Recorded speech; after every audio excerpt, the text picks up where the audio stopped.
ঢাকা মহানগর উত্তর পল্লবী থানা ৫ নং ওয়ার্ড অবস্থিত পলাশনগর বাড়ি মালিক সমিতির নির্বাচনী আমেজ তৈরি করতে পলাশনগরের বাড়ি, ফ্ল্যাট ও প্লট মালিকগণদেরকে নিয়ে এক মিলন মেলা অনুষ্ঠিত হলো। পল্লবী থানা বিএনপির সাবেক সাধারণ সম্পাদক ৫ নং ওয়ার্ড কাউন্সিলর পদপ্রার্থী, পলাশনগরের কৃতি সন্তান ও বিশিষ্ট সমাজ সেবক ৫ নং ওয়ার্ডের বুলবুল আহমেদ মল্লিক সভাপতিত্বে অনুষ্ঠিত হলো। এই মিলন মেলা উপস্থিত আছেন আরও গণ্যমান্য ব্যক্তিবর্গ উপস্থিত আছেন। পলাশনগর মাদক মুক্ত, সন্ত্রাস চাঁদাবাজ মুক্ত করতেই এই মিলন মেলা অনুষ্ঠিত হয়।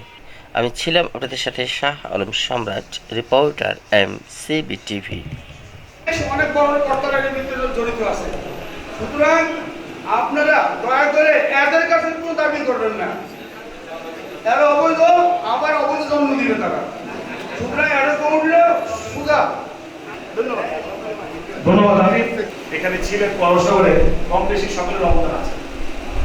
কাজ যে করে তার ভুল হয়, যে কাজ না করে তার ভুল হয় না। শয়তানের শুধু ভুল হয় না, সাধারণত কাজ নাই। শয়তান শুধু আপনার আমার পিছিয়ে থেকে থাকে। হয়তো অনেকে কথা বলেন নাই, আপনাদের মনের কথা হয়তো অনেকে বলে ফেলছে, নিজেও বলেন নাই। আমি আপনাদের কাছে কৃতজ্ঞতা জানাচ্ছি। তার পাশাপাশি আমাদের যেহেতু এখন আমাদের মন্ত্রী মহোদয় সাহেব আমাদের এই এলাকার অনেক কাজ করছেন, আবারও তার জন্য ধন্যবাদ জানাই। সামনে আমাদের প্রশাসন সাহেবের সাথে দেখা করতে হবে আমাদের কাজের জন্য। সকল ঐক্যবদ্ধ আমরা কাজ করব, দল বল নির্বিশেষে আমরা একত্রে কাজ করব। আর আজকে যারা